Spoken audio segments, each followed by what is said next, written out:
delivering the medium-term budget policy statement this week, Finance Minister Enoch Godongwana said there has been a significant decrease in overall tax revenue collection. There was a particular strain in corporate income tax collection and specifically in the mining sector. Godongwana said the estimated gross tax collection for 2023-2024 has been reduced to 1.73 trillion rand, a decrease of 56.8 billion rand. To give us a sense of what needs to happen going forward, as well as taking a look at the current context and condition where mining companies are concerned and paying income corporate taxes, we speak to Benchmark Foundation's research lead, David van Wyk. David, thank you very much for your time this afternoon. Perhaps let's start with that, an understanding of currently how does it work? How much corporate tax do mining companies actually make versus the income that they get in terms of profits? Well, I think that there are two problems we need to speak to very urgently. The one is that corporate tax has steadily declined from 1994 to the present, and it has declined in the last year from 28% to 27%. You know, the rate of taxation of corporations has declined. This is to increase the conditions for investment, for foreign investment by the government, that they've decreased this tax. And then, of course, tax on dividends received by individuals from South African companies is exempt from income tax. And this is really, really problematic. And even corporations as well. You know, so when people make money from the dividends paid by corporations, they don't pay tax on that. And this is hugely problematic. So the contribution to the tax base in this country, or the tax revenue in this country, largely comes from pay as you earn and not from corporations. And you know, we've got 19 million people who are on grants who do not have an income to be taxed, and that's almost half the population.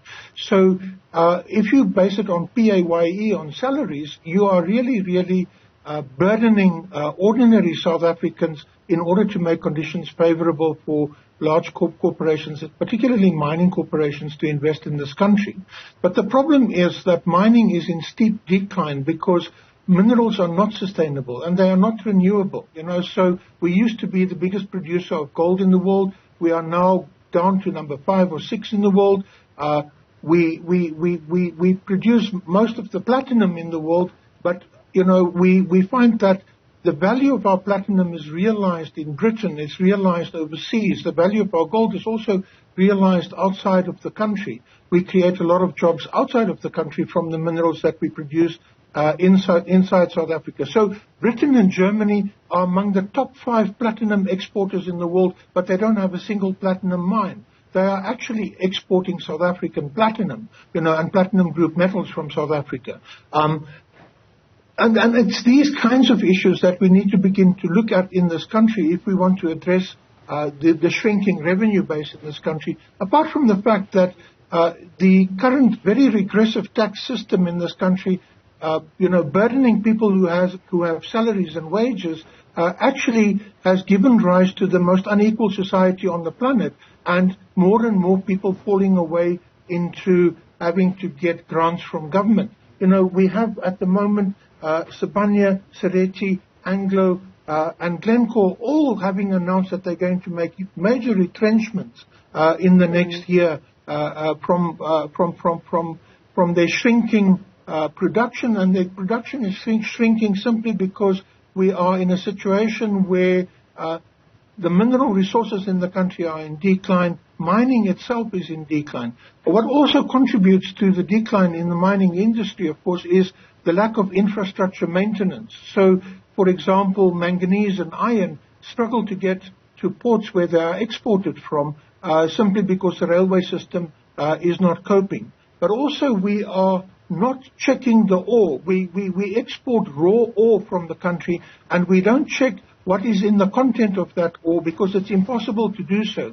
So the minerals are refined outside the country, and with gold you get platinum, you get uranium, you get copper, you get iron, and so on. And we don't know what quantities is contained in the ore that we are exporting, because a gold mine has a bouquet of minerals that are exported along with the raw mineral.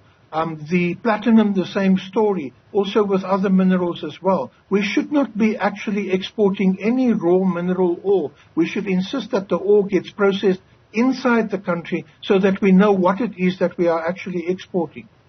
On that, how should we understand that, more so when the President of the Republic of South Africa was giving a keynote address at AGOA? He repeated this mantra, that which you say now, that it's time to stop exporting and it's time to industrialize. It's time we do it ourselves here at home. What disallows for that? Because the rhetoric it sounds good, but it's been how many years and yet we are failing to realize it. What disallows that? What disallows South Africa from realizing that? The simple reason for that is that we don't own the mines that operate in this country. So we can't force them to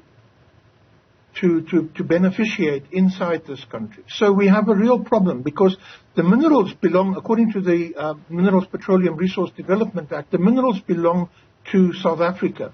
But once they are mined, once you've given a mining license, that mining company owns those minerals.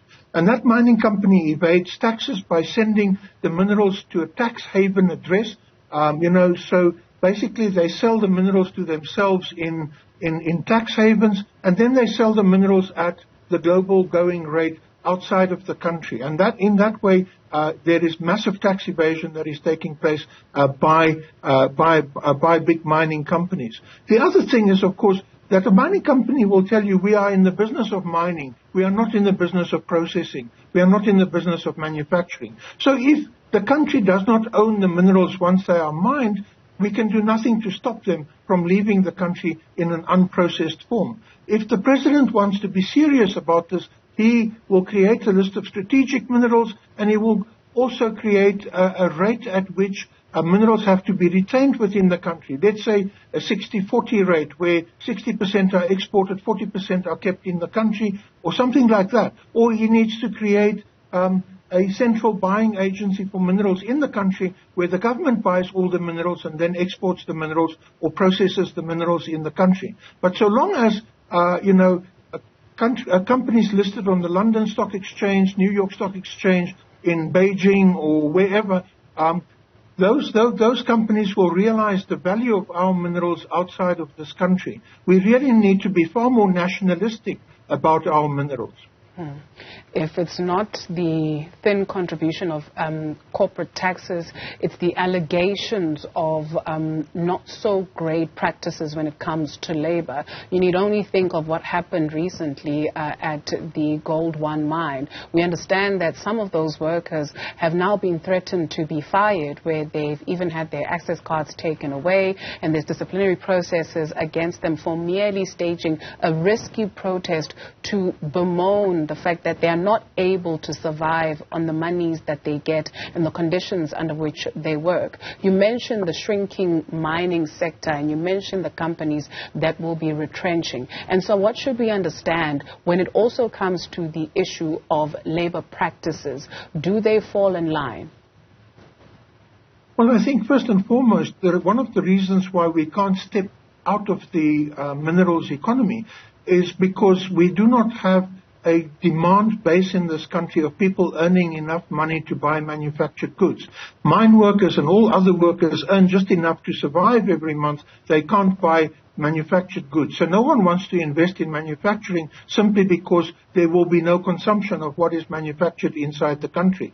And so we are trapped in a minerals curse, so to speak, because of the kind of wages and conditions that mine workers find themselves under. And also, when we talk about massive retrenchments, it means fewer mine workers will have to do the work of more mine workers. And I can guarantee you, by next year, this time when you interview me, we will be talking about mine fatalities and accidents, because they will be pushing fewer workers harder to have the same levels of productivity as before. And so you also cannot expect high levels of productivity from workers who are living on the border of starvation most of the time. People complain that South African workers are not productive, which is sheer nonsense, given that there are mountains of platinum in places like Switzerland and so on. South African workers are not productive because of the living conditions they find themselves in, because of the wages that they are getting, and because of the labor practices that corporations in this country have. And those are super exploitative conditions. You know, if we compare South African workers to Australian workers doing exactly the same work, the Australian workers earn 10, 15 times more than what South African workers do. You know, but CEOs earn the same amount of money, and a lot of the CEO income comes from dividends, and they are not taxed. You speak of the mineral curse. At which point is it a curse? At which point is it a choice? Because you take a look at the Southern African nation of Botswana and what they have managed to do and the kind of deal that they have managed to enter into, where they made a choice to stop the curse. And so at which point is it a choice and which point is it a curse? What can we learn from Botswana? Well, I think that the question you're asking is a very important question, because the curse that we are having is not just a mineral curse, it's also a political curse. It's a curse of decision-making, like you are saying. If we take the wrong decisions, we are going to sit with the wrong answers. You know, since the coup in Niger, they are charging France now 44 euros per gram of uranium, whereas France paid them 8 euros per gram previously. And suddenly, Niger is now the fastest growing economy on the African continent. You know, so clearly, if we value our minerals and we value our labor force and we value our people, we will do better. You know, Botswana, right at independence, took 51% ownership of De Beers in that country and used that income stream that they created by doing that to create an educated population and to create a very stable economy as compared to South Africa. But the problem for Botswana is also they need to diversify very soon because they are running out of diamonds as well. And the World Bank predictions that I saw is very problematic. So when you have a minerals boom, and we had a minerals boom between 1968 and 2009, especially in platinum, before that big crash in platinum occurred in 2009, and we actually saw very little value for that boom that occurred in this country.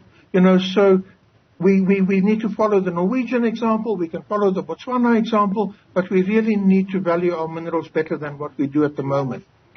What is the intended, unintended consequence? Because you spoke of unemployment a little bit later on. So when you take a look at living conditions of people who work around the mines, you go to Marikana and you see the lack of development there, or you see the kind of spaces that people are living in 2023. What is the intended, unintended consequence? Well, I think the unintended consequence, or even the intended consequence, is to mine as fast as possible and get things out of the country as quickly as possible. And then when the mineral is depleted, like in Welkom, like in Johannesburg, like in other big mining towns that were built around gold mining, the towns and the cities go into steep decline. I'm shocked every time I come to Johannesburg by just how the city is deteriorating. It's deteriorating because it no longer has a revenue base. The mines have all closed down. All the industry supplying the mining industry have closed down. You know, the only areas of Johannesburg that are still sustained are places like Sandton and Houghton and the northern suburbs. The rest of the city is just falling apart. And the reason for that is that its economic base is falling apart, and we have not planned for a post-mining economy. We have not planned how to use what is there based on the infrastructure that was developed under mining for a new economy that is no longer based on mining. Why are places called central business districts? So if you take a look at the Johannesburg CBD, for instance, why is it called the central business district? Well, it's called the central business district because that is where business is supposed to occur. But, you know, what happens in the South African context, once again, because we have this elitist economy, is that the elite moves to a fancy leafy suburb and then it moves business to that suburb as well. But interestingly, they moved that suburb right next to a very poor black township so that they could have cheap labor to exploit, even there in Sandton, where the new central business district for the greater Gauteng or Johannesburg area is, while the city of Johannesburg itself is just full of empty shells that catch fire now and again, and people die in those very run-down buildings that you see at the city centre. When you speak of sustainability, what then happens to these spaces where the minerals are taken out, and after a few years, especially also when you speak of the decline, what happens? Are we going to have another big hole like we do in Kimberley and it turns into a tourist attraction?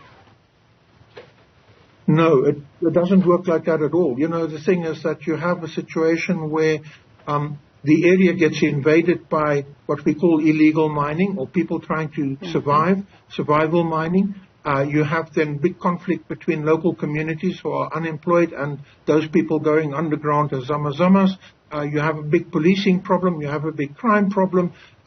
And, you know, mining then takes on all kinds of other forms as well. People are mining the rails on the highways. They are mining the fences around the cemeteries. They are mining whatever piece of metal they can find. You know, in the Brixton area when I was living there, people mined the copper taps and so on, and the meters, the council meters for meeting, and now they've replaced all that with plastic now because it was simply stripped away. You know, so the city is getting stripped down as a result of the fact that there is this massive economic decline, and we have not diversified the economy away from mining. You know, Johannesburg by now should have been a manufacturing hub.